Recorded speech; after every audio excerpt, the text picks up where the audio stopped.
Hari kedua menjadi menantu. Saya berhenti memasak. Hanya satu kalimat yang saya ucapkan. Dan ibu mertua saya terpaku di ambang dapur. Buku aturan yang ia letakkan di atas tempat tidur saya semalam. Malam itu juga. Berbalik menjadi senjata yang akan menghancurkan seluruh kuasanya. Halo sahabat.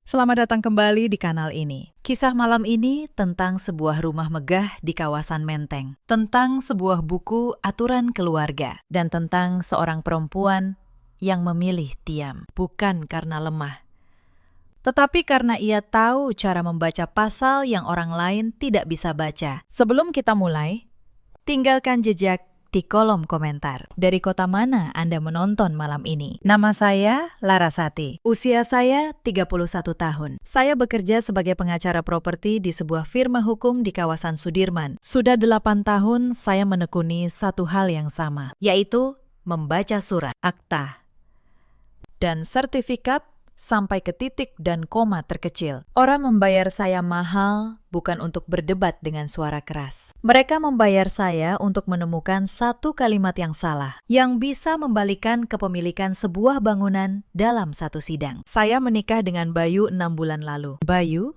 seorang pria yang baik, lembut, sopan, sedikit penakut.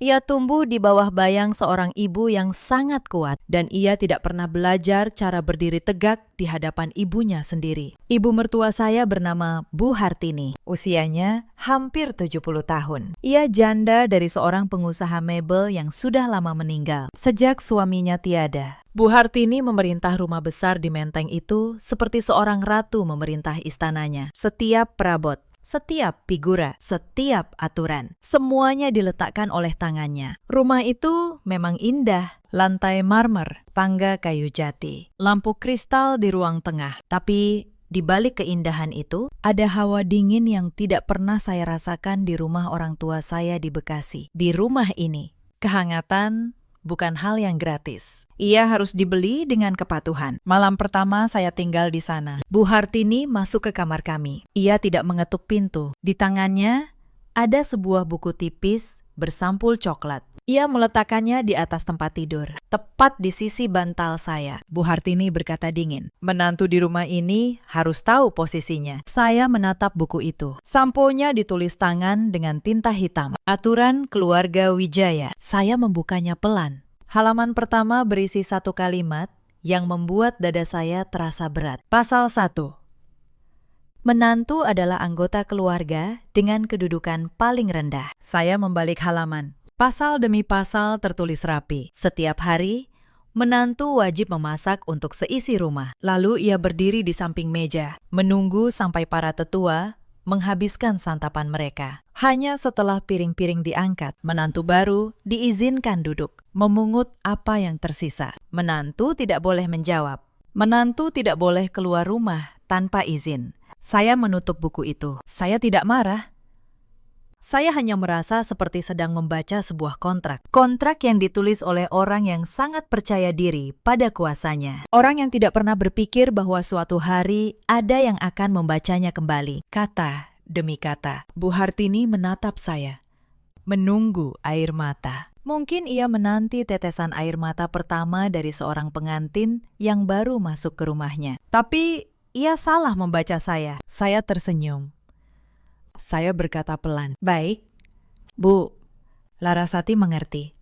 Bayu berdiri di sudut kamar. Ia hanya menunduk. Ia tidak membela saya, tidak juga membela ibunya. Ia memilih menjadi tembok yang bisu. Malam itu, saya tidak tidur cepat. Saya membaca buku aturan itu sekali lagi, lebih perlahan. Bukan untuk menghafal, tapi untuk satu kebiasaan lama dalam pekerjaan saya. Setiap kali seseorang menyodorkan sebuah dokumen yang terlalu yakin akan kuasanya, naluri saya selalu bertanya satu hal. Siapa yang sebenarnya menandatangani kepemilikan rumah tempat semua aturan ini berlaku? Pertanyaan itu, malam itu, baru menjadi sebuah benih kecil. Tapi benih kecil di tangan seorang pengacara properti suatu hari bisa tumbuh menjadi pohon yang merobohkan tembok. Saya tidak tahu malam itu bahwa 6 bulan ke depan akan mengubah segalanya. Yang saya tahu hanya satu, saya tidak akan menangis. Saya akan membaca. Saya teringat awal pertemuan saya dengan Bayu. Kami berkenalan di sebuah seminar hukum properti 2 tahun sebelum menikah. Ia datang menemani atasannya. Dan ia bertanya pada saya tentang sengketa tanah keluarganya. Saat itu, saya melihat seorang pria yang sopan dan tulus, tapi membawa beban yang tidak ia sadari. Ia selalu menunduk ketika bicara tentang ibunya. Selama masa pacaran, Bayu jarang membawa saya ke rumah Menteng. Ia selalu beralasan ibunya sedang tidak enak badan. Baru setelah kami menikah, saya mengerti alasannya. Ia malu. Ia tahu cara ibunya memperlakukan orang, dan ia takut saya akan pergi jika melihatnya terlalu cepat. Tapi saya tetap menikahinya, karena saya jatuh cinta pada pria itu, bukan pada keluarganya. Orang tua saya di Bekasi sederhana. Ayah saya guru, ibu saya pedagang kain. Di rumah kami, tidak ada yang namanya kedudukan paling tinggi atau paling rendah di meja makan. Kami makan bersama, tertawa bersama. Dan setiap orang berhak bersuara. Mungkin itulah yang membuat saya tidak pernah bisa menerima gagasan bahwa seorang manusia harus berdiri menunggu manusia lain selesai makan. Hanya karena status. Malam pernikahan kami seharusnya menjadi malam yang hangat. Tapi kehangatan itu pudar dalam hitungan jam ketika Bu Hartini masuk ke kamar membawa buku aturan itu. Saat itu saya sadar, pernikahan saya bukan hanya tentang saya dan Bayu. Ia adalah medan tempat dua dunia bertemu. Dunia yang percaya pada kesetaraan dan dunia yang percaya pada hierarki. Saya tahu saya tidak boleh kalah, bukan demi kemenangan, tapi demi martabat. Karena jika saya menyerah di hari pertama, saya akan menghabiskan sisa hidup saya sebagai bayangan di rumah itu. Dan saya tidak menikahi Bayu untuk menjadi bayangan siapapun. Esok paginya, perang itu dimulai. Tapi bukan dengan teriakan. Saya memulainya dengan keheningan. Pagi pertama, saya bangun lebih awal. Bukan untuk memasak. Saya duduk di meja makan, membaca berkas pekerjaan. Dengan secangkir kopi yang saya seduh, hanya untuk diri saya sendiri. Bu Hartini turun dari kamar. Ia berhenti di anak tangga terakhir. Wajahnya berubah ketika melihat dapur yang dingin. Tanpa asap, tanpa bau nasi yang ditanak. Bu Hartini bertanya tajam, "Mana sarapan?" Saya menutup berkas saya pelan. Saya menatapnya dengan tenang. Saya berkata, "Bu, di buku aturan tertulis, menantu memasak untuk seluruh keluarga. Tapi tidak tertulis, menantu wajib bisa memasak masakan yang ibu suka." Saya tidak pandai memasak. Saya takut salah. Lalu, ibu sakit. Jadi lebih aman kalau saya tidak memasak sama sekali. Itulah satu kalimat yang membuatnya terpaku. Bu Hartini berdiri di sana. Mulutnya terbuka, tapi tidak ada kata yang keluar. Ia tidak menyangka senjatanya sendiri bisa dipegang terbalik. Bayu yang baru turun hanya bisa menatap kami berdua bergantian. Ia tahu sesuatu telah berubah pagi itu. Istrinya tidak melawan dengan suara. Istrinya melawan dengan pasal. Hari itu, untuk pertama kalinya dalam puluhan tahun, Bu Hartini sendiri yang harus turun ke dapur. Ia menggerutu sepanjang pagi. Tapi malam itu di kamar, ia tak tahu apa yang sudah mulai saya siapkan. Insiden kedua datang di akhir pekan. Bu Hartini mengumpulkan beberapa kerabat untuk arisan keluarga di rumah. Ia ingin memamerkan menantu barunya yang katanya tahu adab. Di depan para tamu, ia memerintah saya dengan suara manis yang penuh racun. Bu Hartini berkata, "Larasati, tolong berdiri di belakang kursi ibu. Tuangkan teh kalau gelas ibu kosong. Menantu yang baik melayani, bukan duduk." Para tamu memandang saya, menunggu saya tersinggung. Tapi saya hanya tersenyum. Saya mengambil buku aturan keluarga yang sengaja saya bawa di tas saya, lalu meletakkannya di atas meja. Saya berkata lembut, "Tentu, Bu.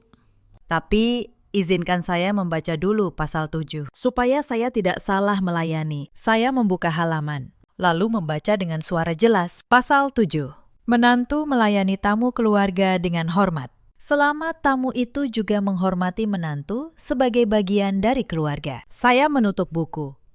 Saya menatap para tamu satu persatu. Saya berkata, "Berarti kalau ada tamu yang memanggil saya pembantu, Menurut buku ibu sendiri, saya tidak wajib melayaninya. Begitu. Kan, Bu? Ruangan menjadi sunyi. Salah satu tante yang tadi menyebut saya pembantu langsung menunduk. Bu Hartini menggenggam sapu tangannya erat-erat. Ia menulis buku itu untuk mengikat saya. Ia tidak pernah membayangkan bahwa setiap pasal bisa dibaca dua arah. Sejak hari itu, para kerabat mulai bicara di belakang. Bukan tentang saya, tapi tentang Bu Hartini yang katanya kalah debat dengan menantunya sendiri. Bagi seorang perempuan yang hidup dari kehormatan, itu adalah luka yang dalam. Insiden ketiga lebih halus, tapi lebih menyakitkan baginya. Suatu sore, Bu Hartini memanggil Bayu ke ruang kerjanya. Saya mendengar dari balik pintu. Ia menyuruh Bayu memilih. Ibunya atau istrinya. Bayu berkata gemetar, Bu, Laras tidak salah apa-apa. Dia hanya mengikuti aturan ibu sendiri. Bu Hartini membentak. Aturan itu untuk menundukkan dia, bukan untuk dia pakai melawan ibu. Saya mendengar kalimat itu dari balik pintu, dan saya tersenyum tipis. Akhirnya, ia mengakui sendiri. Buku itu memang dibuat untuk merendahkan, bukan untuk menata. Pengakuan itu, suatu hari, akan sangat berguna. Malam itu, Bayu masuk ke kamar dengan wajah lelah. Ia duduk di sisi saya. Ia menggenggam tangan saya. Ia berbisik, Mas tahu ibu keterlaluan, tapi Mas tidak tahu harus bagaimana. Sejak kecil, Mas tidak pernah berani melawan ibu. Saya menatapnya. Saya tidak marah padanya. Saya hanya merasa kasihan pada pria yang tumbuh tanpa pernah diajari berdiri tegak. Saya berkata pelan, Mas tidak perlu melawan. Mas hanya perlu diam dan percaya pada saya. Saya tidak akan menyakiti ibu. Saya hanya akan membuat ibu mengerti bahwa rumah ini bukan istana dan kita semua sama tingginya di meja makan. Insiden keempat adalah soal uang. Suatu hari datang tagihan renovasi atap rumah yang bocor. Jumlahnya 300 juta rupiah. Bu Hartini dengan angkuh menyuruh Bayu yang membayar. Padahal tabungan Bayu tidak sebesar itu. Ia seorang karyawan biasa di perusahaan logistik. Bu Hartini berkata, kamu suami, kamu yang tanggung rumah ini rumah keluarga, dan kamu anak laki-laki satu-satunya. Saya yang mendengar itu hanya diam, tapi di kepala saya, satu pertanyaan lama kembali muncul. Kalau ini benar rumah keluarga, atas nama siapa sertifikatnya sekarang? Saya tidak bertanya keras-keras. Saya hanya mencatatnya dalam hati. Seperti saya mencatat setiap detail kecil dalam berkas klien saya. Malam itu, diam-diam, saya mulai bekerja, bukan sebagai menantu, tapi sebagai pengacara. Tidak lama setelah itu, muncul masalah baru soal uang belanja rumah. Setiap bulan, Bayu menyerahkan sejumlah uang kepada ibunya untuk kebutuhan dapur dan rumah. Tapi Bu Hartini, atas bisikan Sari, mulai menuntut jumlah yang jauh lebih besar dengan alasan harga-harga naik. Padahal saya tahu, sebagian uang itu mengalir ke kantong Sari di Bintaro. Saya tidak menuduh tanpa bukti. Itu bukan cara saya. Saya hanya mulai mencatat setiap pengeluaran, setiap belanja, setiap nota.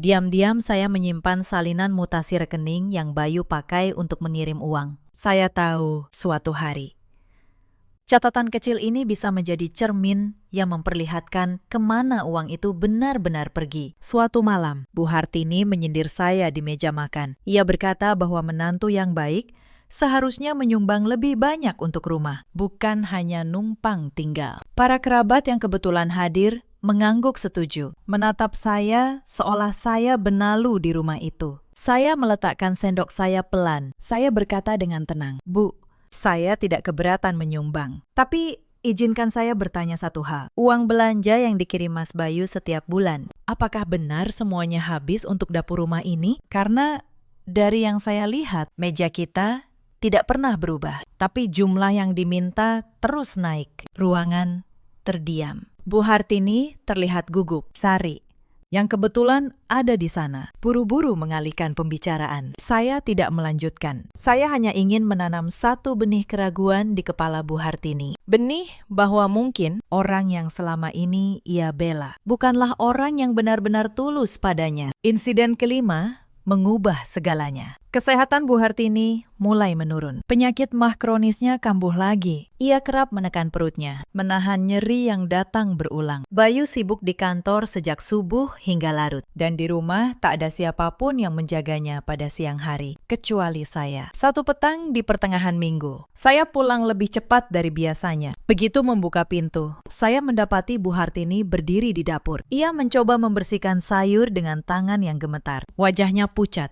Melihat saya, ia tidak lagi angkuh.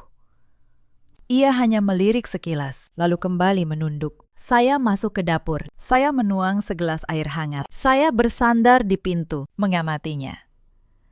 Saya bisa saja membiarkannya, tapi saya bukan orang seperti itu. Kemenangan yang saya inginkan bukan kemenangan yang kejam. Saya berkata dengan nada perhatian yang halus. Bu, kenapa harus ke dapur? Ibu sedang sakit mah. Duduk saja, biar saya yang lanjutkan. Bu Hartini terdiam. Untuk pertama kalinya, ia tidak menyuruh saya berdiri menunggu. Ia hanya mengangguk pelan, lalu duduk di kursi dapur. Saya membuatkannya bubur hangat. Saya menyuapinya pelan-pelan, seperti menyuapi seorang anak kecil. Air mata menggenang di mata tuanya. Ia berbisik, "Kenapa kamu masih mau merawat ibu? Padahal ibu sudah memperlakukan kamu seperti itu." Saya tersenyum.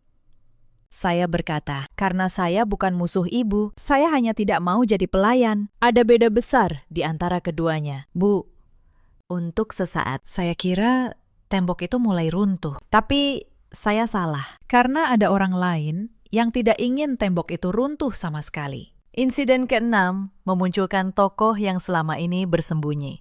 Adik ipar saya, Sari. Anak bungsu Bu Hartini. Usianya 28 tahun. Sari sudah menikah dan tinggal di Bintaro. Tapi ia sering datang ke rumah Menteng dengan satu tujuan yang baru saya sadari belakangan. Ia mengincar rumah itu. Sari melihat hubungan saya dan Bu Hartini mulai mencair. Itu mengganggu rencananya. Selama ini Sari membisikkan pada ibunya bahwa rumah Menteng sebaiknya diwariskan kepadanya. Bukan kepada Bayu, karena Bayu sudah punya istri yang katanya licik. Suatu malam, saya tidak sengaja mendengar Sari bicara pada ibunya di ruang tengah. Suaranya manis, tapi isinya racun. Sari berkata, "Bu, hati-hati sama Laras. Dia itu pengacara. Orang-orang seperti dia pintar mengambil hati orang tua, lalu pelan-pelan menguasai harta. Lebih baik ibu balik nama rumah ini ke saya saja. Mumpung ibu masih sehat, biar aman dari tangan menantu." Saya berdiri di balik dinding, dan saya merasakan sesuatu yang dingin di dada saya. Bukan takut, tapi kejernihan. Akhirnya saya tahu siapa lawan yang sebenarnya. Bukan Bu Hartini yang feodal, tapi Sari yang serakah. Insiden ke-7 adalah jebakan pertama Sari. Beberapa hari kemudian, Sari datang membawa seorang pria yang katanya notaris kenalannya. Ia membujuk Bu Hartini menandatangani sebuah surat. Katanya surat itu hanya surat kuasa biasa untuk mengurus pajak rumah. Bu Hartini yang sedang sakit dan mudah lelah hampir saja menandatanganinya. Saya kebetulan pulang tepat waktu. Saya melihat dokumen itu di meja. Naluri pengacara saya langsung menyala. Saya meminta izin membaca sebentar. Dengan alasan, saya juga sedikit mengerti soal surat. Saya membaca dokumen itu. Baris demi baris. Dada saya panas. Itu bukan surat kuasa pajak, itu akta hibah. Surat yang isinya menghibahkan seluruh rumah Menteng kepada Sari secara cuma-cuma, dengan tanda tangan Bu Hartini di bawahnya. Saya menutup dokumen itu pelan. Saya menatap Sari. Saya berkata dengan tenang, surat kuasa pajak tidak perlu pasal tentang peralihan hak milik. Mbak Sari, ini bukan surat pajak. Ini akta hibah. Apa ibu sudah tahu isi sebenarnya? Bu Hartini terkejut. Ia mengambil dokumen itu, dan dengan mata tuanya yang rabun, ia mencoba membaca. Sari pucat. Notaris suruhannya buru-buru membereskan tas dan pamit pergi. Saya menatap Bu Hartini. Saya berkata pelan, "Bu, ada orang yang ingin merendahkan saya supaya saya tunduk. Tapi ada juga orang yang tersenyum manis pada ibu. sambil pelan-pelan mengambil rumah dari bawah kaki ibu. Saya serahkan pada ibu mana yang lebih berbahaya. Malam itu, Bu Hartini tidak bisa tidur. Dan untuk pertama kalinya, ia melihat menantunya bukan sebagai musuh, tapi sebagai satu-satunya orang yang baru saja menyelamatkannya. Tapi, Sari belum menyerah. Ia hanya mundur untuk menyiapkan serangan yang lebih besar. Insiden ke-8, Sari mengubah taktik. Ia tidak bisa menipu ibunya lagi, karena saya selalu memeriksa setiap surat. Maka ia menyerang nama baik saya. Ia mengumpulkan kerabat, lalu menyebarkan cerita bahwa saya sudah diam-diam memindahkan sertifikat rumah ke nama saya sendiri. Ia bilang, saya pengacara licik yang menikahi Bayu hanya demi rumah menteng. Fitnah itu menyebar cepat. Para kerabat yang dulu menghormati saya mulai menatap saya dengan curiga. Bahkan Bayu, suami saya, sempat goyah. Suatu malam, ia bertanya dengan suara bergetar, apakah benar saya sudah memindahkan sertifikat tanpa sepengetahuan siapapun? Saya menatapnya. Saya tidak marah, tapi hati saya terasa dingin. Saya berkata, Mas, selama 6 bulan ini, apakah saya pernah berbohong pada Mas? Sekali saja. Bayu terdiam. Lalu ia menunduk. Ia berbisik, maaf, Mas hanya bingung. Saya berkata pelan. Saya tidak akan menjelaskan diri saya dengan kata-kata. Beri saya waktu sampai hari ulang tahun ibu. Di hari itu, semua orang akan tahu kebenarannya. Bukan dari mulut saya, tapi dari kertas yang tidak bisa berbohong. Insiden ke-9 terjadi seminggu sebelum ulang tahun ke-70 Bu Hartini. Sari mendesak ibunya mengadakan pesta besar, mengundang seluruh keluarga besar Wijaya. Diam-diam, Sari sudah menyiapkan rencananya. Di pesta itu, ia akan mempermalukan saya di depan semua orang, lalu memaksa ibunya menandatangani hibah rumah kepadanya saat semua kerabat menjadi saksi. Tapi Sari lupa satu hal. Ia tidak pernah benar-benar membaca siapa saya. Ia mengira saya hanya menantu yang pandai bicara. Ia tidak tahu bahwa selama berbulan-bulan di firma saya sudah menelusuri sejarah kepemilikan rumah menteng itu sampai ke akarnya. Dan apa yang saya temukan akan mengubah segalanya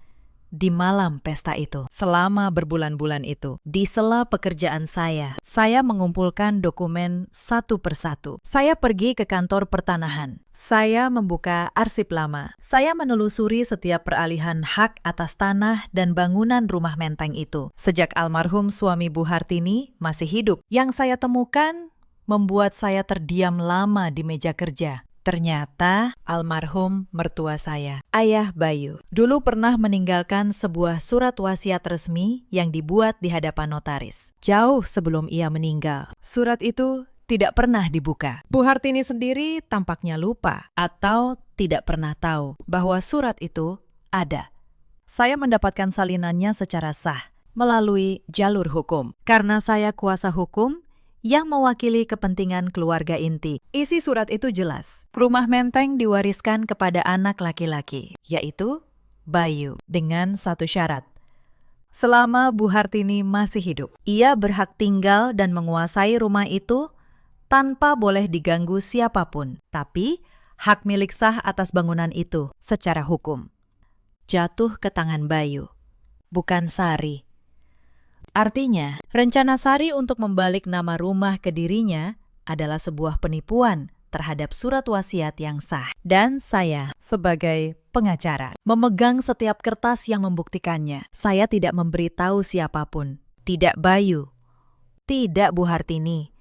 Saya menunggu satu panggung yang tepat, panggung di mana semua orang yang pernah merendahkan saya berkumpul di satu ruangan. Pesta ulang tahun ke-70 Bu Hartini. Malam sebelum pesta, saya membuka kembali buku Aturan Keluarga Wijaya yang dulu diletakkan di sisi bantal saya. Saya membaca halaman terakhir, pasal penutup yang ditulis tangan oleh Bu Hartini sendiri. Pasal itu berbunyi, siapapun anggota keluarga yang berbohong demi harta, kehilangan haknya atas nama keluarga ini. Saya tersenyum di keheningan malam. Bu Hartini menulis pasal itu untuk mengancam menantu. Ia tidak pernah membayangkan bahwa pasal itu suatu hari akan jatuh tepat di atas kepala anak kandungnya sendiri. Di sela semua itu, ada satu peristiwa yang membuat para kerabat mulai membuka mata tentang siapa Bu Hartini sebenarnya. Itu terjadi pada acara syukuran kecil yang diadakan keluarga besar di Rumah Menteng. Karena saya tetap berpegang pada pasal di buku itu, saya tidak wajib memasak masakan yang tidak saya kuasai. Dan karena Sari sengaja tidak mau membantu, Bu Hartini akhirnya harus memasak sendiri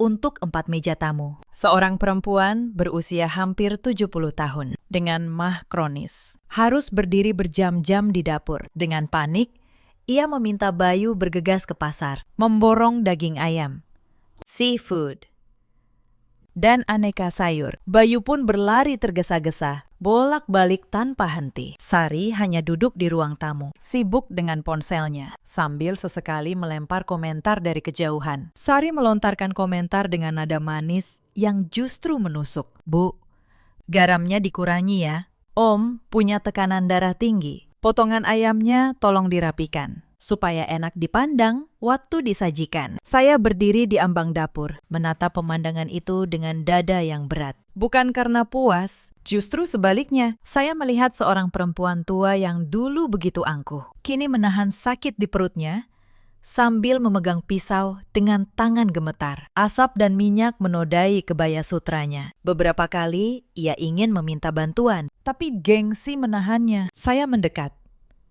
Saya tidak berkata apa-apa soal aturan. Saya hanya mengambil pisau dari tangannya pelan-pelan, lalu berkata, Bu, duduk dulu.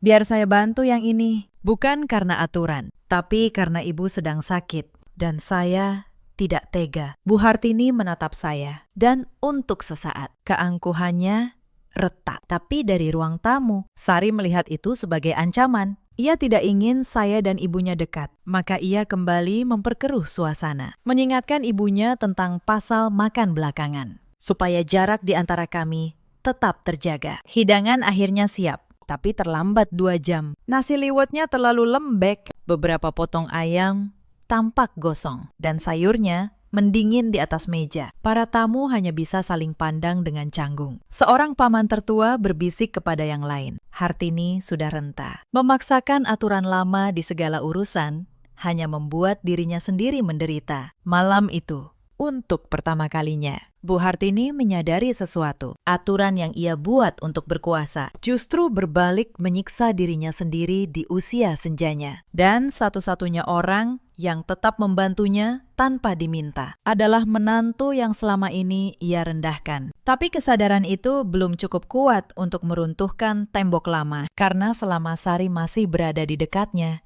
membisikkan racun setiap hari. Bu Hartini selalu kembali ragu. Saya tahu, untuk benar-benar membebaskan rumah ini, saya harus menyingkap kebenaran yang lebih besar. Kebenaran tentang siapa pemilik sah rumah ini sebenarnya. Sementara konflik di rumah memanas di firma hukum saya. Diam-diam saya membuka satu berkas yang tidak saya ceritakan pada siapapun. Setiap pulang kerja lebih awal, saya tidak langsung ke Rumah Menteng. Saya mampir ke kantor pertanahan, lalu ke kantor notaris, tempat almarhum ayah Bayu dulu mengurus surat-suratnya. Pekerjaan ini saya lakukan seperti saya menangani kasus klien. Sabar, teliti.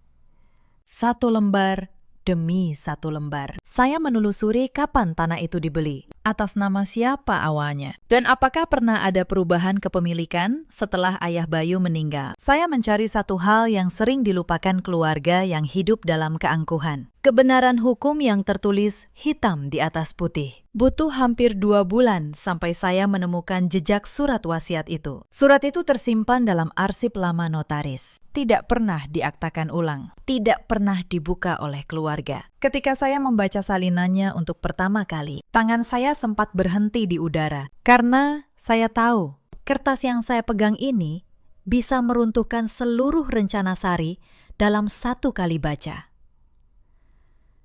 Tapi saya tidak terburu-buru. Senjata yang dikeluarkan terlalu cepat hanya akan membuat lawan bersiap. Saya menyimpannya. Saya menunggu panggung yang tepat. Inilah perbedaan antara orang yang bertengkar dengan emosi dan orang yang bertarung dengan strategi. Yang pertama, menang dalam 1 malam, lalu kalah selamanya. Yang kedua, diam berbulan-bulan, lalu menang untuk selamanya. Di rumah, saya tetap bersikap seperti menantu biasa. Saya merawat Bu Hartini ketika maknya kambuh. Saya tetap sopan pada Sari, meski saya tahu apa yang ia rencanakan. Tidak ada yang curiga bahwa di balik ketenangan saya, sebuah map coklat sedang menanti waktunya. Malam-malam menjelang pesta, Bayu mulai berubah. Mungkin karena ia melihat saya tetap tenang di tengah badai fitnah. Suatu malam, ia duduk di sisi saya, lalu berkata dengan suara yang lebih mantap dari biasanya. Bayu berkata, "Laras, Mas tahu Mas, selama ini pengecut. Mas membiarkan Ibu dan Sari menyakiti kamu. Dan Mas hanya diam. Tapi Mas berjanji di hari pesta nanti, apapun yang terjadi, Mas akan berdiri di samping kamu. Bukan di belakang Ibu, di samping kamu." Saya menatapnya. Untuk pertama kalinya, saya melihat benih keberanian di mata pria yang saya nikahi. Saya berkata pelan, "Mas tidak perlu membela saya dengan suara keras. Mas hanya perlu berdiri dan tidak menunduk. Itu saja sudah cukup." Bayu mengangguk.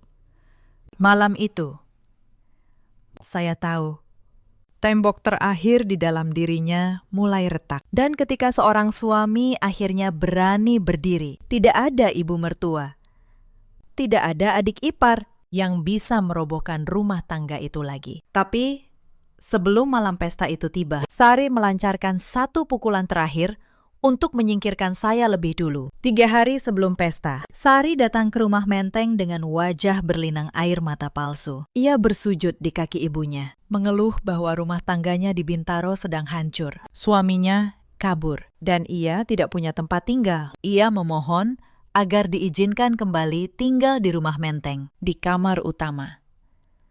Kamar yang selama ini saya dan Bayu tempati. Bu Hartini yang lemah dan mudah luluh oleh tangis anak bungsunya hampir menyetujui. Sari menatap saya dengan sudut matanya. Senyum kemenangan tersembunyi di balik air mata. Ia ingin mengusir saya pelan-pelan dari rumah itu, supaya saat pesta tiba, saya sudah tidak punya tempat berdiri. Sari berkata dengan suara terisak, "Bu, kamar utama itu hak anak kandung, bukan menantu. Laras bisa pindah ke kamar belakang, atau lebih baik dia pulang dulu ke rumah orang tuanya di Bekasi sampai keadaan tenang." Saya berdiri tenang. Saya tidak membantah dengan emosi. Saya hanya mengambil buku aturan keluarga, lalu membuka satu pasal lagi. Saya membaca dengan suara jelas. Pasal 11. Anggota keluarga yang sudah menikah dan keluar dari rumah tidak berhak menuntut kembali kamar di rumah ini tanpa izin pemilik sah. Saya menutup buku. Saya menatap Sari. Saya berkata, Mbak Sari sudah menikah dan keluar dari rumah ini bertahun-tahun lalu. Menurut buku yang ditulis ibu sendiri, Mbak tidak otomatis berhak atas kamar utama. Tapi kalau ibu mengizinkan, itu hak ibu. Saya hanya membacakan apa yang tertulis. Sari menggeretakkan giginya. Sekali lagi. Senjata yang dibuat untuk menjerat saya berbalik menusuk orang yang memegangnya. Bu Hartini menatap kedua menantu dan anaknya bergantian. Dan untuk pertama kalinya, ia melihat dengan jelas siapa yang jujur dan siapa yang berpura-pura. Malam itu, Bu Hartini memanggil saya ke kamarnya. Ia duduk di tepi tempat tidur. Tubuhnya tampak lebih kecil dan lebih tua dari biasanya. Ia menepuk tempat di sisinya, menyuruh saya duduk. Bu Hartini berkata pelan, suaranya tidak lagi dingin. "Laras, Ibu mau tanya satu hal. Jujur saja, kamu menikahi Bayu karena apa?" Saya menatap matanya. Saya berkata, "Karena saya mencintainya." "Bu, bukan karena rumah ini, bukan karena nama Wijaya. Kalau saya mau harta, saya bisa mendapatkannya sendiri dari pekerjaan saya. Saya tidak butuh merebut apapun dari ibu." Bu Hartini terdiam lama. Lalu, air mata mengalir di pipinya yang keriput. Ia berkata, "Ibu salah menilai kamu.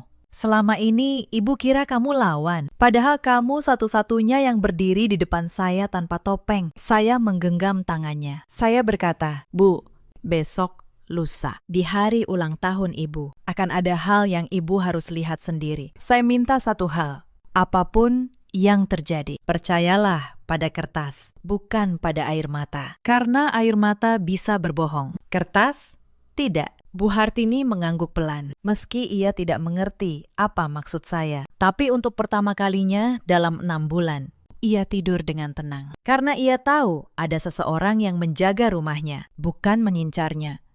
Sementara di kamar saya menyusun semua dokumen ke dalam satu map coklat, salinan surat wasiat almarhum, sertifikat asli rumah, riwayat peralihan hak dari kantor pertanahan, dan akta hibah palsu yang dulu hampir ditandatangani Bu Hartini, yang saya simpan sebagai bukti niat jahat Sari. Saya menatap map itu lama.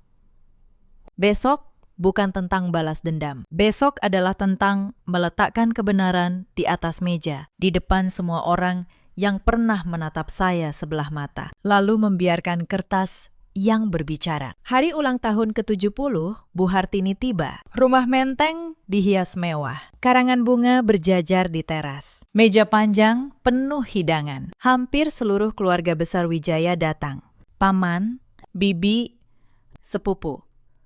Semua berkumpul di ruang tengah yang berlampu kristal. Dan di antara mereka, Sari berdiri dengan senyum yang sudah ia siapkan sejak lama. Saya datang dengan pakaian sederhana, membawa satu map coklat di tangan. Beberapa kerabat berbisik melihat saya. Cerita fitnah Sari sudah menyebar. Di mata mereka, saya adalah menantu licik yang diam-diam mengincar rumah ini. Acara berjalan. Setelah tiup lilin, Sari mengambil mikrofon. Inilah saat yang ia tunggu. Ia memasang wajah sedih, lalu bicara di depan semua orang. Sari berkata, "Keluarga besar yang saya hormati, di hari bahagia ibu, ada satu hal yang harus saya sampaikan, supaya keluarga kita tidak hancur. Saya punya bukti bahwa menantu kita, Laras, sudah diam-diam memindahkan sertifikat rumah ini ke namanya sendiri. Ia memanfaatkan keahliannya sebagai pengacara untuk menipu ibu yang sudah tua." Ruangan gempar. Mata semua orang menatap saya dengan kemarahan. Beberapa paman berdiri. Suara mulai meninggi. Bayu berdiri pucat di samping saya. Tangannya gemetar. Bu Hartini terlihat bingung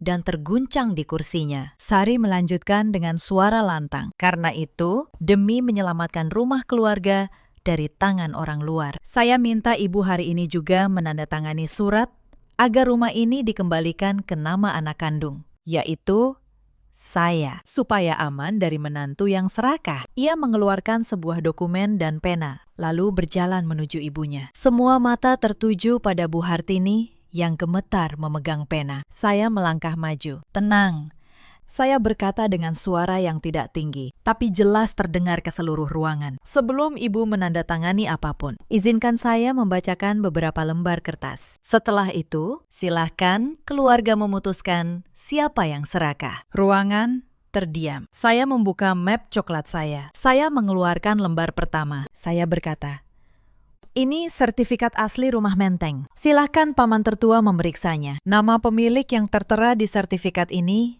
bukan nama saya, bukan juga nama Sari. Ini masih atas nama almarhum ayah Bayu." Saya menyerahkan sertifikat itu kepada paman tertua. Ia memeriksanya, lalu mengangguk. "Benar, bukan nama saya."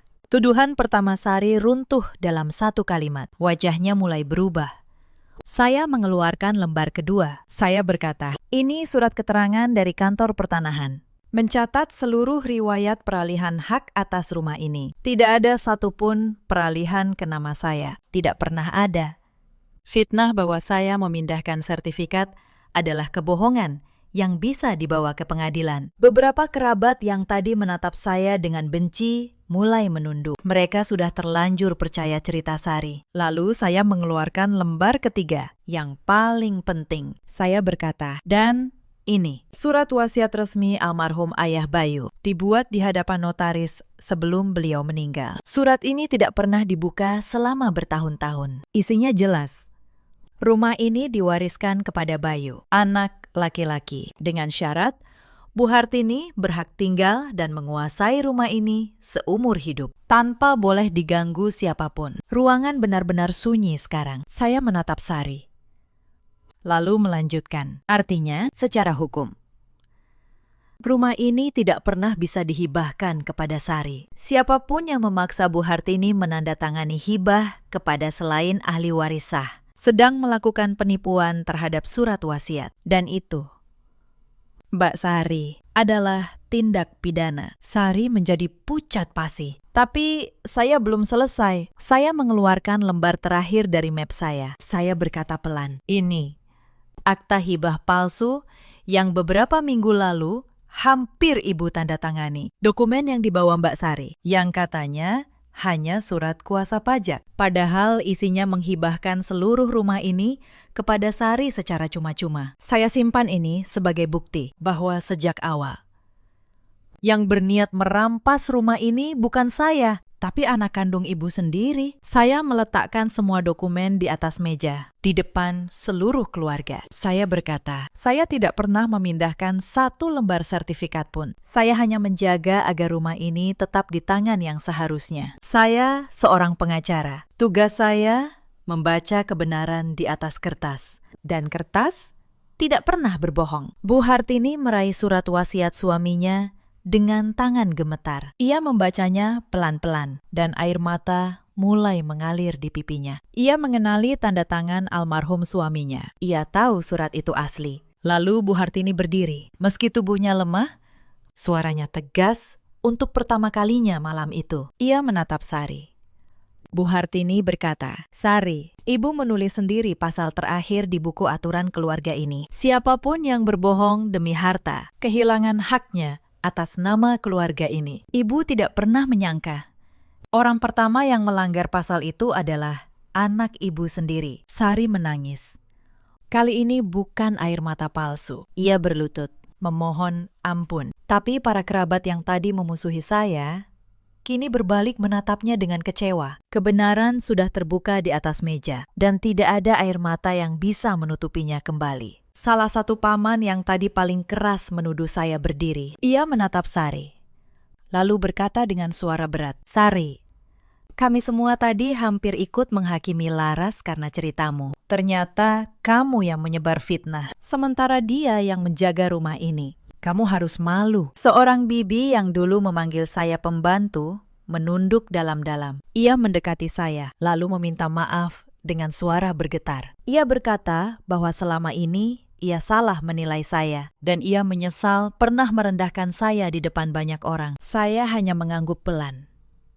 Saya tidak butuh permintaan maaf mereka. Saya hanya ingin satu hal sejak awal, berdiri sama tinggi dengan semua orang di rumah itu, sebagai manusia, bukan sebagai pasal di sebuah buku. Sari masih berlutut di tengah ruangan. Ia mencoba membela diri, mengatakan bahwa ia melakukan semua itu demi masa depannya. Tapi tidak ada lagi yang percaya. Topeng yang ia pakai bertahun-tahun runtuh dalam satu malam. Di depan seluruh keluarga yang ia harap akan menjadi saksi kemenangannya. Bu Hartini mengambil buku Aturan Keluarga Wijaya yang dulu ia letakkan di sisi bantal saya. Ia berjalan pelan menghampiri saya di depan seluruh keluarga. Ia menyerahkan buku itu ke tangan saya. Bu Hartini berkata dengan suara bergetar, "Laras, buku ini Ibu buat untuk menundukkan orang. Itu salah, Ibu. Kamu yang mengajari Ibu bahwa aturan seharusnya menjaga, bukan merendahkan. Mulai hari ini, di rumah ini, tidak ada lagi yang berdiri menunggu untuk makan. Kita semua duduk di satu meja, sama tinggi." Saya menerima buku itu. Saya tidak merasa menang. Saya hanya merasa lega, karena akhirnya kebenaran berdiri tegak tanpa harus berteriak. Setelah malam itu, rumah Menteng berubah perlahan. Tapi perubahan sejati tidak datang dalam semalam. Saya masih ingat hari-hari pertama setelah pesta, ketika tembok lama mulai runtuh sedikit demi sedikit. Pagi pertama setelah pesta, untuk pertama kalinya, Bu Hartini turun ke meja makan dan menunggu saya duduk lebih dulu. Ia yang dulu memerintah, saya berdiri menunggu. Kini menarik kursi di sebelahnya dan berkata, "Duduk sini, Laras." Sarapan bareng Ibu. Saya tahu itu bukan kalimat yang mudah bagi seorang perempuan yang selama puluhan tahun hidup dengan keyakinan bahwa menantu harus berada di bawah. Tapi ia mengucapkannya. Dan saya tahu runtuhnya sebuah tembok dimulai dari satu batu bata yang dilepas dengan rela. Bayu pun berubah. Pria yang dulu hanya bisa menunduk dan diam itu pelan-pelan belajar berdiri tegak. Suatu hari, ketika seorang bibi datang dan kembali menyindir saya soal status menantu, Bayu yang berdiri lebih dulu. Ia berkata dengan tenang, tapi tegas. "Bi, Laras istri saya. Di rumah ini, dia bukan pelayan siapa-siapa. Tolong hormati dia seperti menghormati saya." Saya menatap suami saya, dan untuk pertama kalinya sejak menikah, saya melihat seorang laki-laki, bukan seorang anak yang ketakutan pada ibunya. Mungkin itu hadiah terbesar dari seluruh perjuangan ini. Bukan rumah, bukan kemenangan, tapi seorang suami yang akhirnya belajar berdiri. Adapun Sari, ia tidak lagi berani datang ke rumah Menteng dengan rencana licik. Bu Hartini tidak memutus hubungan dengannya, karena bagaimanapun, ia anak kandungnya, tapi ia tidak lagi memberi Sari kuasa apapun atas rumah dan harta. Setiap surat yang masuk ke rumah itu kini melewati tangan saya lebih dulu. Dan semua orang tahu, tidak ada lagi dokumen palsu yang bisa lolos. Beberapa bulan kemudian, kesehatan Bu Hartini semakin menurun karena usianya. Tapi hari-harinya tidak lagi diisi perintah dan kuasa. Saya yang merawatnya, saya yang menyuapinya bubur, ketika mahnya kambuh, saya yang menemaninya minum obat. Dan ia yang dulu menatap saya dengan dingin, kini menggenggam tangan saya setiap kali takut sendirian. Suatu sore, sambil berbaring lemah, Bu Hartini berkata pelan kepada saya, "Laras, dulu ibu kira kekuatan seorang perempuan tua adalah membuat semua orang tunduk. Sekarang ibu tahu. Ibu salah. Kekuatan yang sebenarnya adalah ketika ada orang yang tetap merawat kita, padahal kita pernah menyakitinya." Terima kasih, Nak. Ibu menyesal baru mengerti di akhir usia. Saya menggenggam tangannya. Saya tidak menjawab dengan kata-kata. Saya hanya tersenyum. Dan untuk pertama kalinya, saya merasa benar-benar diterima sebagai bagian dari keluarga itu. Bukan sebagai menantu yang paling rendah, tapi sebagai seorang anak. Waktu berlalu, dan hubungan saya dengan Bu Hartini berubah menjadi sesuatu yang tidak pernah saya bayangkan di malam pertama dulu. Ia mulai memanggil saya, "Nak," bukan lagi sekadar menantu. Setiap sore, ketika saya pulang kerja, ia sudah menunggu di ruang tengah, ingin bercerita tentang hari-harinya. Perempuan yang dulu begitu dingin itu, ternyata hanya seorang ibu tua yang takut kesepian di rumah besarnya. Aturan dan keangkuhan selama ini hanyalah tembok yang ia bangun untuk menutupi ketakutannya sendiri. Buku aturan keluarga Wijaya, yang dulu dipakai untuk merendahkan saya, kini tersimpan di lemari. Tidak lagi sebagai senjata, tapi sebagai pengingat. Pengingat bahwa aturan yang dibuat untuk menindas suatu hari akan berbalik kepada orang yang membuatnya, dan bahwa kehormatan sejati tidak pernah bisa dipaksakan dengan pasal. Ia hanya bisa tumbuh dari rasa saling menghargai. Bu Hartini meninggal dunia dengan tenang 2 tahun setelah malam pesta itu. Ia pergi sambil menggenggam tangan saya, bukan tangan Sari. Di hari terakhirnya, ia berkata bahwa ia bersyukur karena di akhir hidupnya, ia akhirnya tahu siapa yang benar-benar menyayanginya. Rumah Menteng kini sah menjadi milik Bayu, sesuai surat wasiat ayahnya. Dan di rumah itu, tidak ada lagi meja tempat seseorang harus berdiri menunggu untuk makan. Cerita ini mengajarkan kita satu hal. Kehormatan dalam sebuah keluarga tidak pernah lahir dari dogma atau aturan yang memaksa. Ia tumbuh dari saling pengertian. Ketika kita menggunakan kekuasaan untuk menundukkan orang yang seharusnya kita cintai, tanpa sadar, kita sedang membangun tembok di dalam rumah kita sendiri. Di luar sana, ada banyak perempuan yang berada di posisi saya dulu. Menikah, lalu masuk ke rumah yang menganggap mereka anggota paling rendah. Dipaksa diam, dipaksa melayani, dipaksa menelan harga diri demi disebut menantu yang baik. Untuk kalian, ingatlah ini. Kecerdasan seorang perempuan bukan terletak pada seberapa keras ia berteriak melawan, tapi pada bagaimana ia menggunakan ketenangan, logika, dan ketegasan untuk menjaga martabatnya secara terhormat. Di luar sana, ada juga banyak suami seperti Bayu, pria baik yang tumbuh tanpa pernah diajari berdiri tegak di hadapan orang tuanya. Kepada para suami, ketahuilah, diam kalian, bukan kedamaian. Diam kalian seringkali adalah luka yang kalian biarkan menganga di hati orang yang kalian janji untuk lindungi. Belajarlah berdiri sebelum terlambat. Dan di luar sana, ada pula para ibu mertua seperti Bu Hartini, perempuan yang takut kehilangan kuasa, lalu mengira bahwa membuat semua orang tunduk adalah satu-satunya cara untuk dihormati. Padahal, kehormatan yang dibeli dengan ketakutan akan runtuh di hari kita lemah. Hanya kehormatan yang lahir dari kasih yang akan tetap berdiri, bahkan ketika kita sudah tidak berdaya. Dalam hidup, kita selalu punya pilihan. Kita bisa memilih membangun tembok atau membuka pintu. Saya memilih membuka pintu. Meski orang yang saya bukakan pintu pernah menutup pintu di depan wajah saya, dan saya tidak pernah menyesalinya. Bagaimana dengan kalian? Pernahkah kalian berada di meja makan, di mana sebagian orang merasa lebih tinggi dari yang lain? Ceritakan kisah kalian di kolom komentar. Saya membaca setiap cerita yang kalian tulis. Terima kasih sudah menemani sampai akhir. Sampai jumpa di kisah berikutnya.